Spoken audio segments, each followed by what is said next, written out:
إن الحمد لله نحمده ونستعينه ونستغفره ونعوذ بالله من شرور أنفسنا ومن سيئات أعمالنا من يهده الله فلا مضل له ومن يضلله فلا هادي له وأشهد أن لا إله إلا الله وحده لا شريك له وأشهد أن محمدا عبده ورسوله أما بعد فإن خير الحديث كتاب الله وخير الهدي هدي محمد صلى الله عليه وسلم وشر الأمور محدثاتها وكل محدثة بدعة وكل بدعة ضلالة وكل ضلالة في النار.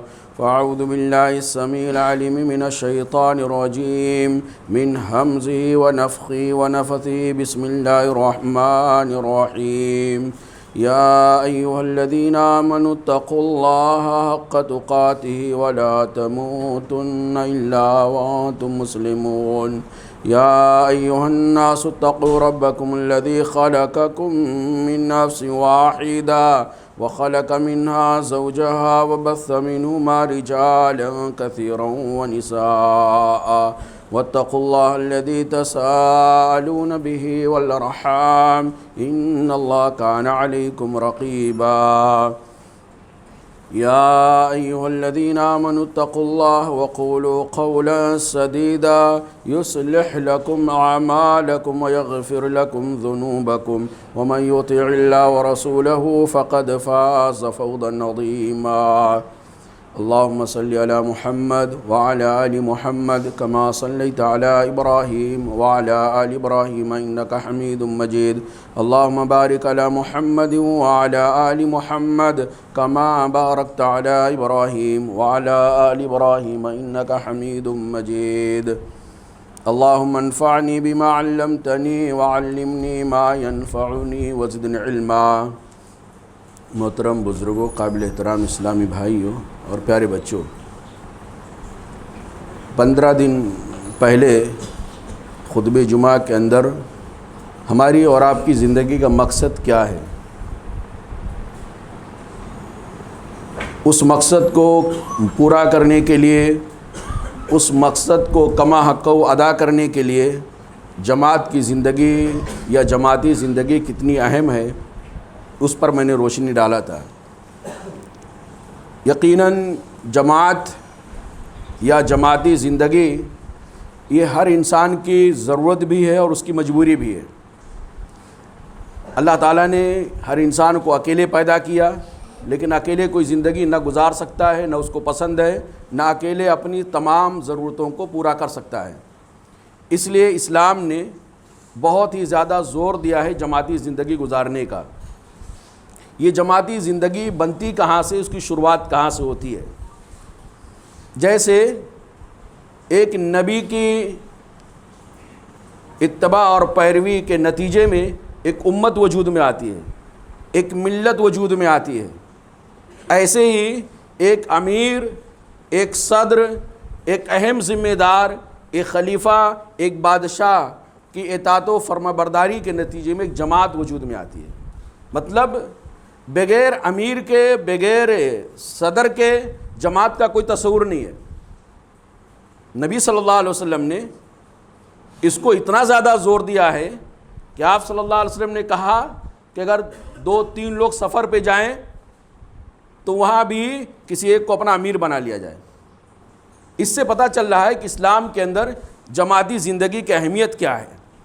جب جماعت کے لیے اصل چیز اور اہم چیز امیر اور صدر ہوتا ہے، تو امیر اور صدر کون ہوتا ہے یا کس کو بنایا جا سکتا ہے، اس کے اندر کیا کیا خوبیاں، کیا کیا صلاحیتیں، کیا کیا صفات ہونی چاہیے، مجھے اس پہ گفتگو نہیں کرنا ہے. مجھے گفتگو یہ کرنا ہے کہ کسی کو اگر امیر بنایا جائے، کسی کو اگر صدر بنایا جائے، کسی کو اگر ذمہ دار بنایا جائے، تو ذمہ دار یا صدر بنانے کا طریقہ کیا ہے، اس کا کیا فارمولہ ہے، کیا طریقہ ہے. یہ نکتہ اس لیے بہت ضروری ہے. ہمارے کم پڑھے لکھے لوگ کہتے ہیں یہ جمہوریت اسلام میں نہیں ہے، ووٹنگ کا سسٹم نہیں ہے، اور ہمارے علماء اسی کے ذریعے سے منتخب ہو کر کے کوئی صدر بننا، کوئی امیر بننا ہے، تو یہ تو بڑا معاملہ گڑبڑ ہے، یہ جائز نہیں ہے۔ وہ بڑے بڑے علماء کے اوپر فتویٰ فوراً چسپا کر دیتے ہیں کہ یہ لوگ ناجائز کر رہے ہیں۔ میرے بھائیوں، آپ کی کم علمی ہے۔ اصل سوال اس چیز کو ذہن میں رکھتے ہوئے میں نے رکھا کہ کسی کو امیر بنانا ہے، کسی کو صدر بنانا، تو اس کا طریقہ کیا ہے؟ اس کا صاف طور سے واضح لفظوں میں کہوں کہ قرآن اور حدیث کے اندر کہیں کوئی صاف اور واضح طریقہ امیر کے انتخاب کا اللہ کے نبی صلی اللہ علیہ وسلم نے نہیں بتایا ہے، اور قرآن کریم نے بھی نہیں بتایا ہے۔ کوئی ایسا طریقہ کہ اس طریقے سے یا اس فارمولے پہ کسی کو امیر بنایا جائے، کسی کو صدر بنایا جائے۔ یہ پورا کا پورا جو تاریخی مسلمانوں کی تاریخ ہے، اس کو اگر کھنگالا جائے، اس کو جانچا جائے، تو اس سے پتہ یہ چل رہا ہے کہ اس وقت حالات کیا ہیں، اس وقت کے ذمہ دار یا سوجھ بوجھ اہل حل و عقد سمجھ بوجھ رکھنے والے لوگ حالات اور حالات کی نزاکت کو دیکھتے ہوئے کوئی بھی طریقہ اپنے امیر کو منتخب کرنے کے لیے، کوئی بھی طریقہ کسی کو امیر بنانے کے لیے وہ استعمال کر سکتے ہیں، اس میں کوئی حرج کی بات نہیں ہے، کوئی بھی طریقہ۔ لیکن ایک شرط ہے، وہ شرط یہ ہے کہ آدمی جب کسی کو امیر بنائے، کسی کو صدر کا عہدہ دے، تو اس کو ہر آدمی کو فردن یہ شعور اور یہ احساس ہونا چاہیے کہ یہ امارت کا عہدہ، صدارت کا عہدہ ایک ذمہ داری ہے۔ کیا ہے؟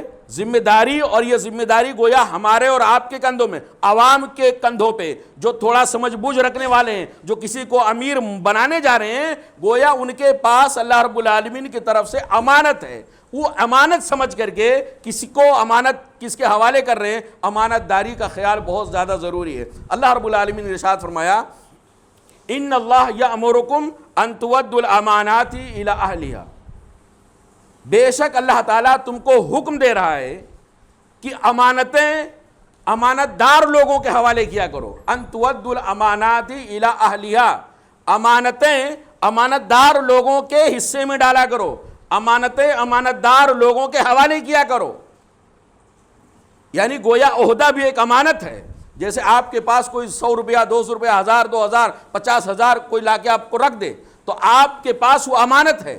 اس امانت کی دیکھ ریکھ کرنا، اس کی نگرانی کرنا، یہ آپ کی ذمہ داری ہے۔ خرد برد کریں گے، کمی بیشی کریں گے، کاٹ چھانٹ کریں گے، تو اللہ کی یہاں آپ خائن ٹھہریں گے، خیانت کرنے والا ٹھہریں گے، امانت کے برخلاف ٹھہریں گے۔ ایسے ہی کسی کو امیر بنانے کے ہاتھ میں جو آپ کے پاور ہے، کسی کو صدر بنانے کے جو آپ کے کندھوں پہ ذمہ داری ڈالی گئی ہے، وہ در حقیقت ایک امانت ہے اللہ رب العالمین کی طرف سے۔ لوگوں کے باغ ڈور سنبھالنا، مسلمانوں کے معاملات کو سلجھانا، ان کو پریشانیوں سے نکالنا، ان کے جان مال عزت و آبرو کی حفاظت کی ذمہ داری آپ کس کے کندھوں پہ ڈال رہے ہیں؟ وہ امانت ہے۔ اس امانت کو لحاظ کرتے ہوئے آدمی کسی کو بھی کسی بھی طریقے سے امیر اور یعنی امیر اور صدر بنا سکتا ہے، امارت کا عہدہ دے سکتا ہے۔ اور ظاہر سی بات ہے، آپ جب یہ امانت ہے، عہدہ کسی کو دینا، امارت کا، صدارت کا، یہ جب امانت ہے اللہ رب العالمین کی طرف سے، تو گویا آپ ایسے ہی آدمی کو یعنی صدر بنا سکتے ہیں، ایسے ہی آدمی کو امیر بنا سکتے ہیں جو واقعی اس کا اہل ہو، جو وہ اس پوسٹ کے لائق ہو، جو ان ذمہ داریوں کو قبول کرنے کی صلاحیت رکھتا ہو، ذمہ داریوں کو ادا کرنے کے بعد اس کے اندر طریقہ آتا ہو، اس کو ہنر ہو، اس کو علم ہو، صلاحیت ہو۔ یہ ساری چیزیں دیکھ کر کے دی جاتی ہیں۔ اسی لیے اللہ نے بیان فرمایا کہ وَإِذَا حَكَمْتُمْ بَيْنَ النَّاسِ أَن تَحْكُمُوا بِالْعَدْلِ، بہت اہم آیت ہے اور بہت ہی جامع آیت ہے۔ جب تم لوگوں کے درمیان فیصلہ کرنے جاؤ تو انصاف کے ساتھ فیصلہ کرو۔ یہ آیت کریمہ تو یہ لگتا ہے کہ کوئی جج بیٹھا ہوا ہے، دو لڑنے والے آئے، ایک استاد بیٹھے ہوئے ہیں، 2 اسٹوڈنٹ لڑتے ہوئے آئے کسی چیز پر اختلاف کرنے کے لیے، تو جج فیصلہ کر دے انصاف کے ساتھ، استاد فیصلہ کر دے انصاف کے ساتھ۔ ایک تو ظاہری مفہوم یہ ہے جو کھلم کھلا ہے، لیکن ایک معنی اس کا یہ ہے کہ آپ جب امارت کا عہدہ، امیر بنانے کی ذمہ داری کسی کے سر پہ ڈال لیں، تو تو آپ اس کو امانت داری کے ساتھ، دیانت داری کے ساتھ، انصاف کی بنیاد پہ پرکھیں کہ یہ آدمی واقعی ذمہ داری کو ادا کر پائے گا کہ نہیں کر پائے گا۔ ہمارا رشتہ دار ہے، ہمارا جان پہچان ہے، ہماری اس سے جمتی ہے، ہمارا قریبی ہے، یہ ساری چیزیں اس کے اندر نہیں دیکھنی چاہیے۔ اصل یہ دیکھنی چاہیے کہ وہ آدمی اس کا اہل ہے کہ نہیں، ان ذمہ داریوں کو ادا کر سکتا ہے کہ نہیں۔ تو عہدہ دینے میں بھی آپ کے لیے انصاف کرنا بہت ضروری ہے۔ آپ کی جس سے نہ جمتی ہو لیکن اس کے اندر صلاحیت ہے، تو آپ کو اسلام نے یہ کہا ہے کہ آپ اس آدمی کو اپنا امیر بنا لیجئے۔ بہرحال قرآن کریم کی آیت اور لمبی ہے۔ یہ جو میں نے بتایا کہ امارت کے امیر بنانے کا جو طریقہ ہے، اسلام نے کوئی بہت صاف طور سے واضح نہیں کیا ہے اور ایک ہی طریقے کو واجب ہی نہیں قرار دیا ہے۔ اس بات کی تائید کے لیے آپ اللہ کے نبی صلی اللہ علیہ وسلم کی زندگی دیکھیں۔ نبی کریم صلی اللہ علیہ وسلم اپنی زندگی میں خاص طور سے آخری ایام میں بیماری میں حضرت ابوبکر صدیق رضی اللہ تعالیٰ عنہ کو امیر بنانے کے لیے بہت سارے اشارات دیے، خوب بھرپور اشارے دیے، کنائے دیے، لوگوں کو سمجھایا اشارے میں۔ لیکن اللہ کے نبی صلی اللہ علیہ وسلم نے کہیں ایک حدیث کے اندر یہ نہیں بیان فرمایا کہ میرے بعد خلیفہ کون ہوں گے؟ ابوبکر صدیق رضی اللہ عنہ۔ اشارہ دیا اور خوب اشارہ دیا، لیکن اللہ کے نبی صلی اللہ علیہ وسلم نے نامزد نہیں کیا، بلکہ اللہ کے نبی صلی اللہ علیہ وسلم اپنے بعد کون خلیفہ بنے گا یہ ذمہ داری اللہ کے نبی صلی اللہ علیہ وسلم نے اپنے تربیت یافتہ صحابہ کرام کے ثوابدید پر اور ان کے مشورے پہ چھوڑ دیا کہ میرے بعد یہ لوگ ہمارے صحابہ آپس میں مشورہ کر کے، مشورہ کی جو بھی شکل ہو، مشورہ کر کے آپس میں اپنی ثوابدید کے مطابق کسی کو خلیفہ بنا لیں گے۔ اللہ کے نبی صلی اللہ علیہ وسلم نے کسی کو نامزد نہیں کیا۔ اور اللہ کے نبی صلی اللہ علیہ وسلم نے ایک موقع پہ کہا تھا کہ صحیح بخاری کی روایت ہے کہ میں تو چاہتا ہوں، عائشہ رضی اللہ تعالیٰ عنہ سے نبی صلی اللہ علیہ وسلم نے آخری ٹائم پہ کہا کہ اے عائشہ رضی اللہ تعالیٰ عنہ، میرا ارادہ ہے کہ میں ابوبکر کو بلاؤں، ان کے بیٹے عبداللہ کو بلاؤں اور ابوبکر صدیق رضی اللہ تعالیٰ عنہ کے لیے خلافت کو نامزد کر دوں۔ وَأَحِدَا، اور میں ابوبکر صدیق رضی اللہ تعالیٰ عنہ کے حق میں یہ فیصلہ کر دوں کہ مسلمانوں میرے بعد خلیفہ اگر کوئی بنے گا، میرے بعد اگر کوئی مسلمانوں کی معاملات کی ذمہ داری قبول کرے گا، کوئی امیر بنے گا، تو وہ ابوبکر صدیق رضی اللہ تعالیٰ عنہ ہوں گے۔ کیوں اللہ کے رسول صلی اللہ علیہ وسلم چاہتے تھے؟ نامزد کرنا کیوں چاہتے تھے؟ نام منشن کرنا کیوں چاہتے تھے؟ کہتے ہیں آپ صلی اللہ علیہ وسلم ان یقول القائلون، جب میں نامزد کر دوں گا تو بعد میں آنے والا کوئی آدمی یہ نہیں کہہ سکتا، کوئی آدمی بعد میں آنے والا اپنی نسبت مجھ سے جوڑ کر کے، میں تو نبی صلی اللہ علیہ وسلم کے خاندان کا، میرا رشتہ نبی صلی اللہ علیہ وسلم سے گہرا ہے، کوئی آئے گا میرا رشتہ اللہ کے رسول سے دوہرا ہے، کوئی کہے گا تہرا ہے، کوئی کہے گا چوتھا ہے، تو اپنی قربت کا حوالہ دے کر کے کوئی بھی آدمی اس خلافت اور امارت کی ذمہ داری کا کوئی دعویٰ نہ کرنے بیٹھ جائے۔ اس لیے میں چاہتا ہوں کہ اللہ کے نبی صلی اللہ علیہ وسلم نے بیان فرمایا، میں چاہتا ہوں کہ نامزد کر دوں۔ او یتمنى المتمنون، یا تمنا کرنے والے، خلافت کی لالچ رکھنے والے، امارت کا عہدہ سنبھالنے کی حرص رکھنے والے اٹھ کے کھڑے نہ ہو جائیں، ہاتھ اٹھانا جائے خلیفہ میں ہوں، خلیفہ میں ہوں۔ اس لیے اللہ کے نبی صلی اللہ علیہ وسلم لکھنا چاہتے تھے، اللہ کے نبی صلی اللہ علیہ وسلم یعنی باقاعدہ نامزد کرنا چاہتے تھے، لیکن اللہ کے نبی صلی اللہ علیہ وسلم نامزد نہیں کیا۔ ہزار چاہنے کے باوجود، ہزار اشارے کنائے میں ابوبکر صدیق رضی اللہ تعالیٰ عنہ کی خلافت کا اشارہ کرنے کے باوجود اللہ کے نبی صلی اللہ علیہ وسلم نامزد نہیں کیا۔ اچھا نامزد کیوں نہیں کیا؟ اتنی خواہش ہونے کے باوجود اللہ کے رسول روکتے کیوں؟ اللہ کے رسول رک کیوں گئے؟ کیوں نہیں مینشن کر دیا جبکہ ارادہ کیا کہ میں چاہتا ہوں کہ ان کو نامزد کر دوں، پھر بھی نامزد نہیں کیا؟ یہ بتا رہا ہے کہ اللہ کے نبی صلی اللہ علیہ وسلم چاہتے تھے کہ میرے صحابہ، اور اللہ کے نبی صلی اللہ علیہ وسلم صحابہ کرام کے مربی تھے، تربیت کرنے والے تھے، صحابہ کرام نبی صلی اللہ علیہ وسلم کے تربیت یافتہ شاگردان رشید تھے۔ اللہ کے نبی صلی اللہ علیہ وسلم جانتے تھے کہ یہ صحابہ جن کی میں نے تربیت کیا نا، یہ لوگ جب بھی فیصلہ کریں گے تو میرے ابو بکر رضی اللہ تعالیٰ عنہ کو چھوڑ کر کسی اور کے اوپر فیصلہ نہیں کریں گے۔ اور جب یہ لوگ خود سے فیصلہ کریں گے، جب یہ لوگ خود سے مشورہ کر کے میرے ابو بکر صدیق رضی اللہ عنہ خلیفہ بنا لیں گے، تو ان کو بھی اپنا احساس ہوگا کہ ہم نے اپنے مشورے سے، ہم نے اپنی پسند سے، ہم نے اپنی چاہت سے اپنا خلیفہ منتخب کیا ہے، اور پھر ان کے اوپر ایک خوشی کا اظہار بھی ہوگا۔ اللہ کے نبی صلی اللہ علیہ وسلم کہتے ہیں ثم قلت، پھر میں نے کہا نہیں، نامزد نہیں کرتا ہوں. کیوں؟ یا اب اللہ و یدفع المؤمنون، اس لیے کہ میرے بعد خلافت کی کرسی پر اللہ تعالیٰ نہ تو یعنی اللہ تعالیٰ ابو بکر صدیق رضی اللہ تعالیٰ عنہ کے سوا کسی کو دیکھے گا نہیں، اور نہ ہی مسلمان اس بات پر راضی ہوں گے کہ ابو بکر صدیق رضی اللہ تعالیٰ عنہ کے سوا کوئی اور خلیفہ ہو. تو میرے بھائیو، یہ اللہ کے نبی صلی اللہ علیہ وسلم کا اسوہ، نبی کریم صلی اللہ علیہ وسلم کا طریقہ کہ مسلمانوں کے ثوابدید پر، مسلمانوں کے مشورے کے بیس پر چھوڑ دیا جائے کہ وہ لوگ اپنا خلیفہ کس کو منتخب کرتے ہیں اور کیسے منتخب کرتے ہیں. تو اللہ کے نبی صلی اللہ علیہ وسلم مسلمانوں کے حوالے کر دیا. نبی صلی اللہ علیہ وسلم کے بعد خلیفہ کون بنے؟ تھوڑے سے اختلافات ہوئے، یعنی کم علمی کی وجہ سے یا حدیثوں کو نہ جاننے کی وجہ سے نبی صلی اللہ علیہ وسلم کے کچھ فرمودات یعنی سب کو نہ پتہ ہونے کی وجہ سے تھوڑے سے اختلافات ہوئے. لیکن اللہ کے نبی صلی اللہ علیہ وسلم کی حدیثیں ابو بکر صدیق رضی اللہ تعالیٰ عنہ، حضرت عمر رضی اللہ تعالیٰ عنہ اور اسی طرح دیگر صحابہ کرام نے اس کو سنبھالا مورچے کو. اور آنن فانن ابو بکر صدیق رضی اللہ تعالیٰ عنہ نے کہا کہ اے عمر رضی اللہ تعالیٰ عنہ، ابو بکر صدیق رضی اللہ تعالیٰ عنہ کہا اے عمر رضی اللہ تعالیٰ عنہ، آپ ہاتھ بڑھائیں اور ہم آپ کو خلیفہ مان لیتے ہیں. ابو بکر نے عمر رضی اللہ تعالیٰ عنہ کو کہا. حضرت عمر رضی اللہ تعالیٰ عنہ نے کہا ابو بکر، ابو قحافہ کے بیٹے کے ہوتے ہوئے عمر کون ہوتا ہے؟ خطاب کے بیٹے کے اندر یہ جرات کہاں سے آ سکتی ہے کہ آپ کے ہوتے ہوئے میں خلیفہ بنوں؟ ابو بکر آپ ہاتھ بڑھائیں اور میں آپ کو خلیفہ بناتا یعنی تسلیم کرتا ہوں. بیعت شروع ہو گئی اور سارے کے سارے صحابہ خوش دلی کے ساتھ، انبساط و سرور کے ساتھ، کشادہ قلبی کے ساتھ حضرت ابو بکر صدیق رضی اللہ عنہ کو خلیفہ بنا لیے. نبی صلی اللہ علیہ وسلم کا طریقہ یہ ہے کہ لوگ کیسے کس کو خلیفہ بنائیں گے ان کے ثوابدید پر چھوڑ دیا جائے. لیکن جب ابو بکر صدیق رضی اللہ عنہ خلیفہ بنے، 2-2.5 سال تک انہوں نے خلافت کیا، تو کیا کیا انہوں نے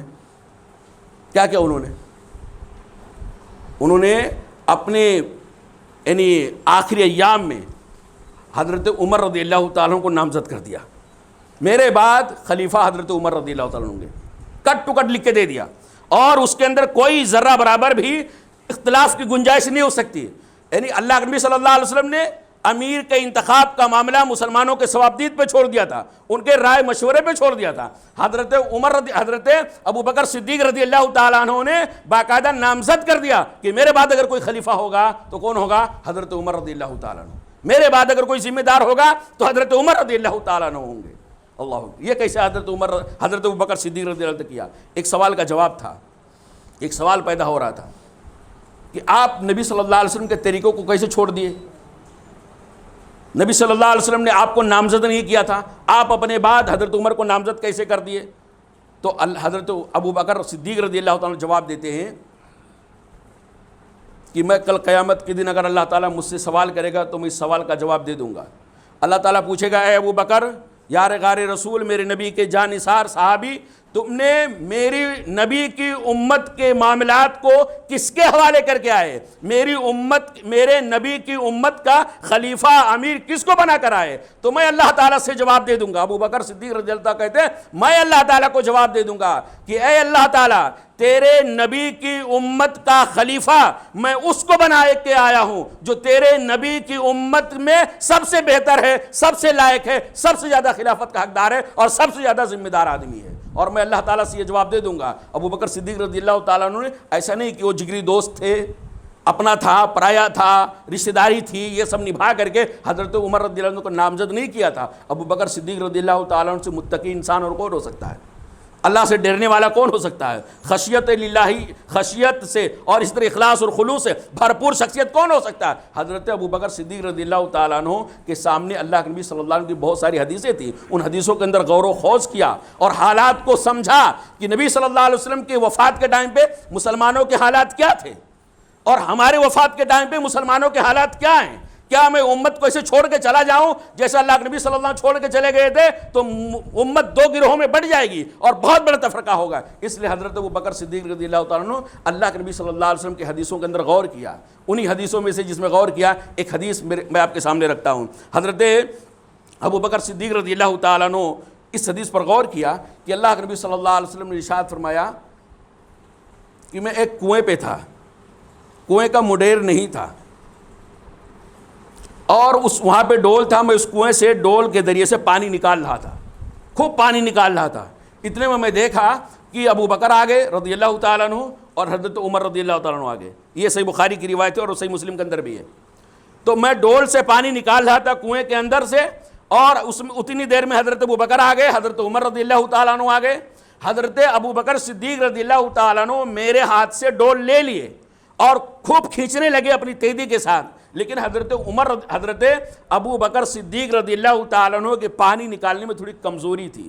انہوں نے 2 ڈول نکالا یا 2 ڈول سے تھوڑا زیادہ نکالا، حدیث کے الفاظ ہیں کہ 2 ڈول دلوتین 2 ڈول نکالا یا 2 ڈول سے زیادہ نکالا، لیکن ان کے کھینچنے میں کمزوری تھی۔ غفر اللہ لہ، اللہ تعالیٰ ابو بکر کو معاف فرمائے، اللہ کے نبی صلی اللہ علیہ وسلم کہتے ہیں۔ پھر اس کے بعد حضرت عمر رضی اللہ تعالیٰ عنہ ابو بکر صدیق رضی اللہ تعالیٰ عنہ کے ہاتھ سے ڈول لے لیتے ہیں، عمر بن خطاب رضی اللہ تعالیٰ عنہ ڈول لے لیتے ہیں، اور اس کے بعد جب پانی نکالنا شروع کرتے ہیں تو اتنی طاقت اور قوت کے ساتھ پانی نکالتے ہیں کہ پورے کے پورے مسلمان سیراب ہو گئے، اور سارے کے سارے مسلمانوں نے اپنے جانوروں کو خوب پانی پلایا، اور سارے کے سارے مسلمانوں کے جانور آسودہ ہو گئے، سب خوشحال ہو گئے۔ حضرت ابوبکر صدیق رضی اللہ تعالیٰ نے اس حدیث پر غور کیا کہ اللہ کے نبی صلی اللہ علیہ وسلم نے کہا میں پانی کھینچ رہا تھا، مسلمانوں کے معاملات کو نبھا رہا تھا، مسلمانوں کے معاملات کی ذمہ داری میں ادا کر رہا تھا، اور میرے بعد کون آئے گا؟ حضرت ابوبکر صدیق رضی اللہ تعالیٰ عنہ آئیں گے، اور ابوبکر صدیق رضی اللہ تعالیٰ عنہ کے بعد خلیفہ کون ہوگا؟ مسلمانوں کی ذمہ داری کون قبول کرے گا؟ حضرت، اس کا حقدار کون ہوگا؟ اس کا اہل ہوگا، حضرت عمر رضی اللہ تعالیٰ عنہ ہوں گے۔ تو اس طرح کی کئی حدیثوں کے اندر حضرت ابوبکر صدیق رضی اللہ تعالیٰ عنہ غور و خوض کرنے کے بعد حضرت عمر رضی اللہ تعالیٰ کو نامزد کر دیا تھا۔ اور بعد کے واقعات عمر رضی اللہ تعالیٰ کے دور خلافت کے اندر جو واقعات تھے، وہ واقعات اس بات کے بین ثبوت ہیں، بین دلیل ہیں، یقیناً حضرت ابوبکر صدیق رضی اللہ تعالیٰ عنہ نے جس امید پر حضرت عمر رضی اللہ تعالیٰ کو نامزد کیا تھا، بلا شبہ حضرت عمر رضی اللہ تعالیٰ عنہ ہی اس وقت خلافت کے حقدار تھے، اور اس کی ذمہ داریوں کو ادا کرنے والے تھے، اس کے مستحق تھے، اور اس کے لائق و رحل تھے۔ حضرت عمر رضی اللہ تعالیٰ عنہ کے سوا کوئی بھی آدمی اس وقت ان ذمہ داریوں کو کما حق کو ادا نہیں کر سکتا تھا میرے بھائیوں۔ تو یہ صدیقی طریقہ ہو گیا۔ نبی صلی اللہ علیہ وسلم کا طریقہ کیا تھا؟ مسلمانوں کے معاملات پہ چھوڑ دیا جائے، مسلمانوں کے ثوابدید پر چھوڑ دیا جائے۔ حضرت ابوبکر صدیق رضی اللہ تعالیٰ نامزد کر دیا، تو ایسا ہے کہ اگر کوئی خلیفہ یا کوئی امیر اپنے بعد کسی کو بہتر سمجھتا ہے تو اس کو نامزد بھی کر سکتا ہے۔ کسی کو نامزد کرنے سے کوئی کافر نہیں ہو جاتا ہے۔ ایک خلیفہ اپنی وفات میں کسی کو اپنا نائب بنا دیتا ہے، یا اپنی وفات کے بعد بولے یہ خلیفہ بنے گا، یہ امیر بنے گا، تو یہ کوئی ناجائز کام نہیں ہے۔ ہاں، بعد کے معاملات میں مسلمانوں کے ہاتھ میں ہے، چاہے تو اس کو خلیفہ بنائے، چاہے تو اس کو امام تسلیم کریں، چاہے تو اس کو امیر تسلیم کریں، اور چاہے تو اس کو معزول کر دے۔ یہ معزول کرنے کا بھی تصور رکھا جا سکتا ہے۔ تو ایک یہ حضرت عمر رضی اللہ تعالیٰ جب وفات پائے تو حضرت عمر رضی اللہ تعالیٰ جب زخمی ہوئے تو ان سے کہا گیا کہ آپ کو یعنی خنجر لگ گیا ہے، اور پیٹ سے اچھا خاصا خون نکل رہا ہے، اور آپ کو ایسا لگتا ہے کہ آپ بچنے والے نہیں ہیں، تو آپ کسی کو اپنا خلیفہ بنا دیجئے، اپنا نائب بنا دیجئے۔ اللہ کے نبی صلی اللہ علیہ وسلم کی وہ جل قدر صحابی حضرت عمر رضی اللہ تعالیٰ نے کہا کہ ان نستخلف فقد استخلفا، اگر میں کسی کو خلیفہ بنا دیتا ہوں تو اس میں کوئی غلط نہیں ہوں، اگر میں کسی کو خلیفہ بنا دیتا ہوں تو اس میں کوئی غلط نہیں ہوں، کیونکہ مجھ سے بہتر ابو بکر رضی اللہ تعالیٰ عنہ تھے، انہوں نے اپنے بعد خلیفہ نامزد کر دیا تھا۔ اگر میں کسی کو نامزد کر دوں تو یعنی سنت صدیقی اور طریقے صدیقی کو میں فالو کرنے والا ہوں، اور اگر میں کسی کو منشن نہ کروں، کسی کو نامزد نہ کروں، تو میں ان کی سنت پر عمل کر رہا ہوں جو پوری دنیا میں سب سے اچھے ہیں۔ محمد رسول اللہ صلی اللہ علیہ وسلم نے اپنے بعد کسی کو خلیفہ نامزد نہیں کیا تھا۔ تو اس سے کیا پتہ چل رہا ہے کہ اسلام جو ہے نا، امیر کے انتخاب میں، صدر کے انتخاب میں مسلمانوں کے معاملات مسلمانوں کے حوالے کر دیتا ہے کہ وہاں جو سمجھ بوجھ رکھنے والے ہیں، دور اندیش لوگ ہیں، معاملات کو سنجیدگی سے سمجھنے والے ہیں، وہ اپنے طریقے سے کیسا بھی طریقے، چاہے ووٹنگ ہو، چاہے مشورہ ہو، چاہے قرآن دادی ہو، چاہے بولی ہو، صوتی آواز ہو، جیسا بھی ہو، آدمی آپس میں ایک دوسرے کو امیر بنانے کا جو بھی طریقہ اختیار کر سکتے ہیں وہ کرنا چاہیے، اس کے اندر کوئی حرج کی بات نہیں میرے بھائیو۔ تو یہ امیر کا انتخاب اس لیے میں نے اتنا تھوڑا تفصیل کے ساتھ بتایا، کیونکہ ہمارے بہت سارے نوجوان جب جمعیت کا اور جماعت کا انتخاب ہوتا ہے تو بولتے ہیں یہ تو ووٹنگ کا سسٹم جائز نہیں ہے، یہ فلاں سسٹم جائز نہیں ہے، وہ فلاں سسٹم جائز نہیں۔ میرے بھائیو یاد رکھیں، اسلام کا کوئی ایسا سخت قانون ایسا نہیں ہے اس معاملے میں کہ نہیں ایک ہی طریقہ فالو کرنا، ووٹنگ نہیں کر سکتے، مشورہ کر سکتے۔ پھر مشورہ کیا ہوتا ہے؟ بہرحال انشاءاللہ کبھی گفتگو کا موقع ملے گا تو اس پہ کریں گے، تاکہ ہمارے نوجوانوں کو پتہ چل جائے کہ نوجوان بھائیوں اور عزیز دوستو کہ اسلام نے امیر کے انتخاب کا کوئی خاص طریقہ نہیں بتایا۔ اب جو اہم چیز ہے وہ یہ کہ امیر کے انتخاب کے بعد جو ہم پر، آپ پر، سب پر ذمہ داری بنتی ہے وہ امیر کی اطاعت و فرما برداری ہے۔ اللہ کے نبی صلی اللہ علیہ وسلم نے اس کو بہت اہمیت دیا ہے۔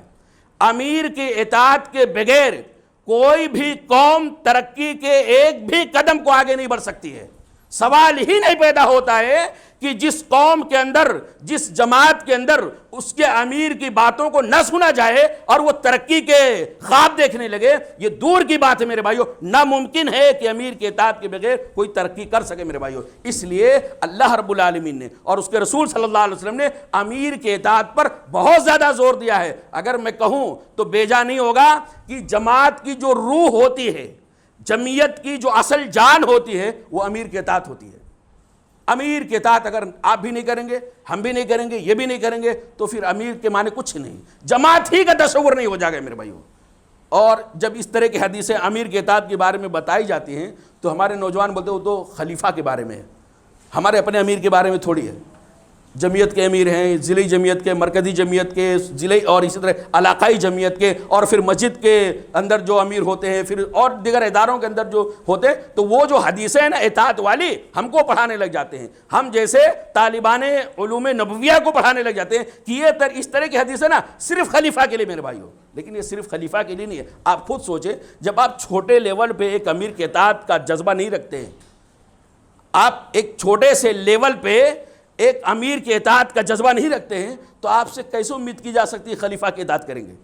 خلیفہ کی نظر تو آپ کے اوپر نہیں رہے گی، نہ جانے آپ کو انجانے میں یا جان بوجھ کر کے آپ کے ساتھ کیا زیادتی ہو سکتی ہے، آپ کا حق مارا جا سکتا ہے۔ خلیفہ کو آپ کے بارے میں اتنا زیادہ پتہ نہیں ہوگا، للہیت اور تقوی والا زمانہ اتنا نہیں ہے۔ تو یہ اسٹارٹنگ کہاں سے ہوتی ہے؟ یہ چھوٹے عمارت سے ہوتی ہے۔ آپ کے علاقے کا جو ذمہ دار ہے، آپ کے علاقے کا جو امیر ہے، اس کے بعد پھر ان کے اوپر، پھر ان کے اوپر، یہ لے دے کر کے خلیفہ تک جا سکتا ہے۔ خلیفہ کی اطاعت کے اندر اللہ کے نبی صلی اللہ علیہ وسلم نے جو بیان فرمایا اس کے اندر کوئی اختلاف نہیں ہے، لیکن میرے بھائی یہ بھی نہیں ہے کہ آپ کے علاقے کا جو امیر ہو اس کے اطاعت نہ کی جائے، اس لیے کہ اگر علاقے کی یعنی جماعت ہے کیا بھائی؟ فردن کئی لوگ ہیں، 4-5 لوگ بیٹھ گئے، اس کے اندر ایک امیر بن گئی، یہ جماعت ہے، چھوٹی جماعت ہے۔ اس کے بعد یہ جو ایک جماعت بنی، اس طرح ہر علاقے کے اندر جماعت بنی اور ہر علاقے کے جو امیر تھے وہ مل کر کے علاقے کے اعتبار سے یا صوبے کے اعتبار سے یا اسٹیٹ کے اعتبار سے یا اسی طرح ملکی سطح پر کسی کو امیر منتخب کر لیتے، اسی کا نام تو جماعت ہے نا۔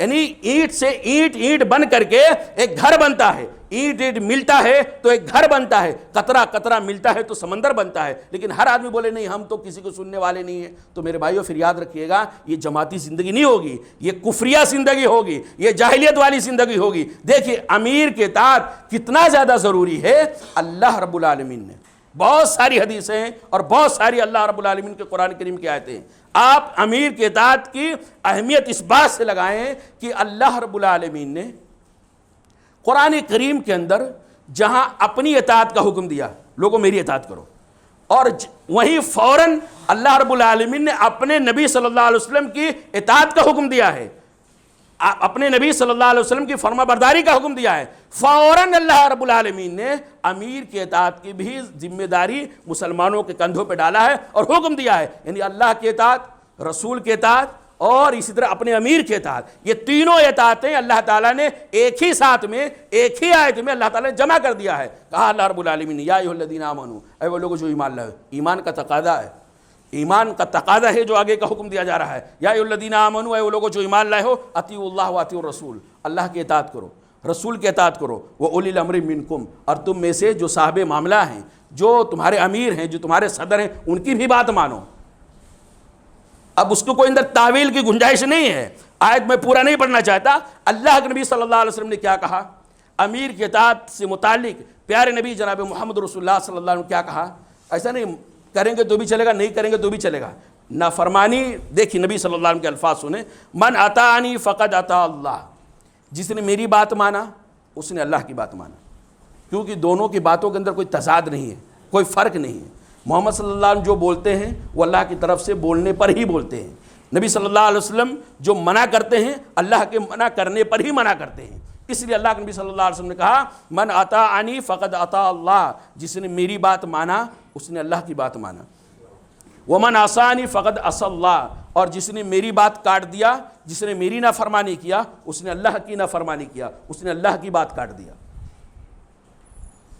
یعنی اللہ اور اس کے رسول صلی اللہ علیہ وسلم کے باتوں کے حجت ہونے میں، دلیل ہونے میں کوئی فرق نہیں ہے۔ ہاں ٹھیک ہے، اللہ تعالیٰ کی بات قرآن ہے، محمد صلی اللہ علیہ وسلم کی بات حدیث ہے، لیکن میرے بھائیوں یہ الفاظ الگ الگ ہیں، باتیں الگ الگ نہیں ہیں۔ قرآن کی جو آیتیں ہیں، قرآن کے جو الفاظ ہیں وہ اللہ رب العالمین کے ہیں، اور اس کے معنی بھی اللہ رب العالمین کے ہیں۔ حدیثوں کا جہاں تک معاملہ ہے، حدیثوں کے اندر جو الفاظ ہیں محمد رسول اللہ صلی اللہ علیہ وسلم کے ہیں، لیکن ان حدیثوں کے الفاظ کے اندر جو معنی ہیں، جو میننگ ہے، جو مفہوم ہے، وہ اللہ کے نبی صلی اللہ علیہ وسلم کا نہیں ہے، وہ مفہوم اللہ کا پڑھایا ہوا ہے۔ تو باتیں دونوں اللہ کی ہیں، فرق صرف یہ ہے کہ ایک الفاظ کے ساتھ باتیں اللہ کی ہے، دوسرا محمد رسول اللہ صلی اللہ علیہ وسلم کے الفاظ کے ساتھ بات اللہ تعالیٰ کی ہے۔ وما ينطق عن الهوى ان هو الا وحی یوحی، نبی صلی اللہ علیہ وسلم جب بھی بولتے ہیں تو وحی کی بنیاد پر بولتے ہیں۔ آگے اللہ کے نبی صلی اللہ علیہ وسلم بیان فرماتے ہیں ومن یطیع الامیر، اور جو آدمی اپنے امیر کی اطاعت کرتا ہے فقد اطاعنی، تو اس نے میری اطاعت کیا۔ جو اپنے امیر کی بات مانا وہ گویا میری بات مانا، اور ومن یعص الامیر فقد عصانی، اور جس نے امیر کی بات کاٹ دیا اس نے میری بات کاٹ دیا۔ کیوں؟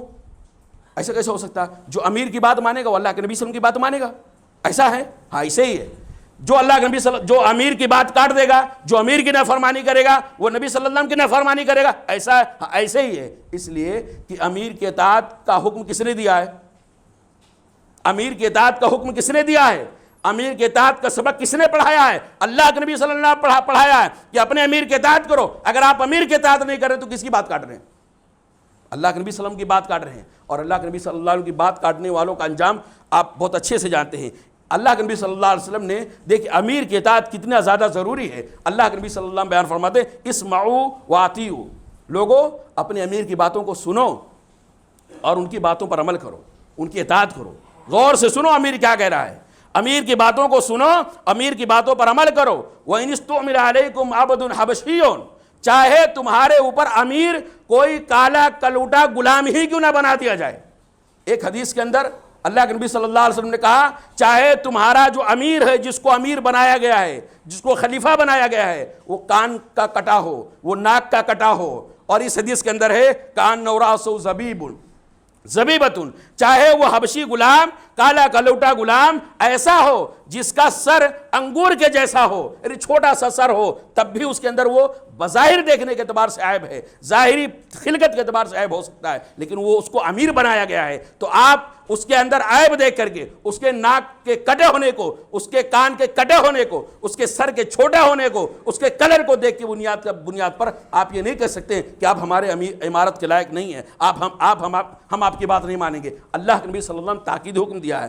تاریخ اسلام کو اگر پڑھا جائے، تاریخ اسلام کو اگر مطالعہ کیا جائے تو آپ کو پتہ چلے گا کہ اللہ کے نبی صلی اللہ علیہ وسلم کے صحابہ کے شاگرد، تابعین کے شاگرد، تبع تابعین، محدثین، اسلاف کرام، یہ جو بڑی بڑی جنگیں کی لڑی ہیں اور بڑے بڑے مارکے فتح کیے ہیں اور بڑے بڑے کارنامے انجام دیے ہیں اور ہر فتح پہ، ہر موقع پہ وہ کامیاب ہوئے ہیں، ان کے کامیابیوں کے پیچھے جو اصل ریزن تھا، اصل راز تھا، وہ اپنے امیر کے اطاعت تھا۔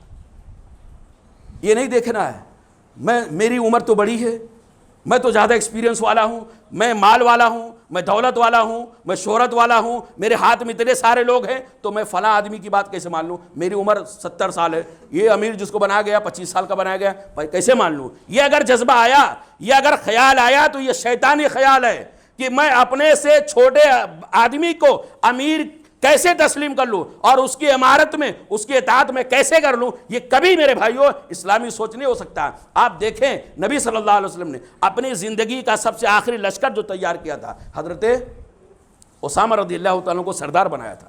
کس کو بنایا تھا؟ سردار بنایا تھا، امیر بنایا تھا۔ اس کے اندر کون تھے؟ ان کے ماتحتی میں کن کو اللہ کے نبی صلی اللہ علیہ وسلم نے بھیجا تھا؟ حضرت عمر رضی اللہ تعالیٰ جیسے جل قدر صحابی، عشر مبشرہ بڑے بڑے، حضرت ابو بکر صدیق رضی اللہ تعالیٰ کا بھی نام اس کے اندر آتا میرے بھائیو، عمر کے اعتبار سے، فضیلت کے اعتبار سے، درجے کے اعتبار سے، قربانیوں کے اعتبار سے، تقوی پرہیزگاری کے اعتبار سے، ہر اعتبار سے بڑے بڑے صحابہ حضرت زید رضی اللہ تعالیٰ کے سپہ سالاری میں تھے، لیکن کبھی کسی نے نہیں کہا کہ آپ ہمارا امیر نہیں ہو سکتے۔ جب امیر بنا دیا گیا ہے تو اس کی اطاعت کرنا یہ لازم اور ضروری ہے میرے بھائیو۔ لیکن ایک حدیث کو بیان کر کے بات ختم کرتے میرے بھائیو، امیر کے اطاعت سے متعلق، امیر کے اطاعت اس وقت تک ہے جب تک امیر کوئی شریعت کے خلاف حکم نہ دے۔ علی رضی اللہ تعالیٰ کہتے ہیں کہ اللہ کے نبی صلی اللہ علیہ وسلم نے ایک لشکر تیار کیا، مشہور حدیث ہے، اس لشکر کا ایک آدمی کو امیر بنا دیا، امیر بنا کر کے پورے یعنی لشکر سے مخاطب ہوئی اللہ کے نبی صلی اللہ علیہ وسلم اور کہا کہ یہ ان کو میں نے امیر بنایا ہوں، آپ ان کی باتوں کو غور سے سننا، ان کی اطاعت کرنا، ان کی نافرمانی نہیں کرنا۔ کہیں سریا کہیں جنگ کرنے کے لیے اللہ کے رسول نے بھیجا تھا، اب وہ اس آدمی کی عمارت میں، انصاری صحابی تھے، سردار امیر تھے، ان کی عمارت میں ایک قافلہ آگے بڑھا، راستے میں کسی بات پر وہ انصاری صحابی کو غصہ آ گیا، جن کو امیر بنایا گیا تھا ان کو غصہ آ گیا، بہت زیادہ غصہ آ گیا، اور غصہ اتنا آیا کہ انہوں نے کہا میرے بھائیوں، میرے ساتھیوں، تم کو معلوم ہے امیر ہم کو کس نے بنایا ہے؟ اللہ کے نبی صلی اللہ علیہ وسلم بنایا ہے۔ نبی صلی اللہ علیہ وسلم مجھ کو امیر بناتے ہوئے تم کو کیا نصیحت کیا تھا کہ ان کی بات کو کاٹنا نہیں، ان کی بات کو غور سے سننا، ان کی باتوں پر عمل کرنا، نافرمانی نہیں کرنا، اطاعت کرنا۔ تو ٹھیک ہے، اب تم لوگ کیا کرو، لکڑیاں جمع کرو، لکڑی چن چن کے لا کو اکٹھا کرو۔ تمام صحابہ کرام، بڑے بڑے صحابہ اس اپنے امیر کے اطاعت میں لا کے لکڑیاں جمع کرنے لگ گئے۔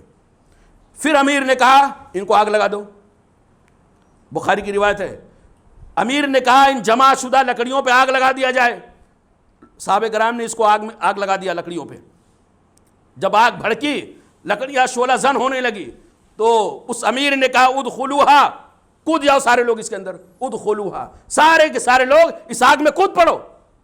یعنی امیر تھوڑا غصے میں، جذباتیت کے شکار، حدیث کے الفاظ ہیں فغضبہ، وہ غصے میں آ گئے تھے، انہوں نے کہا لکڑی جمع کرو، آگ لگاؤ، اور سارے لوگوں کو حکم دے دیا کود جاؤ۔ فہموا، سب نے ارادہ کر لیا چلو بھائی کود جاؤ، نہیں کودیں گے تو نافرمانی ہوگی۔ اللہ کے نبی صلی اللہ علیہ وسلم نے امیر کی نافرمانی سے منع کیا ہے، تاکیدی حکم دیا ان کی اطاعت کرنے کا۔ فہموا، لوگوں نے ارادہ کر لیا کودنے کا۔ پھر اتنے میں کچھ لوگ بولے نہیں رکو بھی، کیسے جائیں گے، کیسے کود سکتے، ہم تو آگ سے بچنے کے لیے اپنے باپ دادا کے دین کو چھوڑ کر کے محمد صلی اللہ علیہ وسلم کے دین کی اتباع کیے ہیں، محمد صلی اللہ علیہ وسلم کے دین پر عمل کیے ہیں۔ اگر ہم اپنے باپ دادا کے دین کو نہیں چھوڑتے تو ہم آگ میں جلتے مرنے کے بعد۔ یہ تو ایسا امیر ہے کہ ہم کو زندگی ہی میں آگ میں جلا رہا ہے۔ یہ ہوتی رہی گفتگو، کچھ لوگ کودنے والے تھے، کچھ لوگ کھینچنے والے تھے، یہ تکرار تھوڑی سی ہوئی، اتنی دیر میں آگ بجھ گئی، اور آگ بجھی تو امیر صاحب کا معاملہ بھی ٹھنڈا ہو گیا۔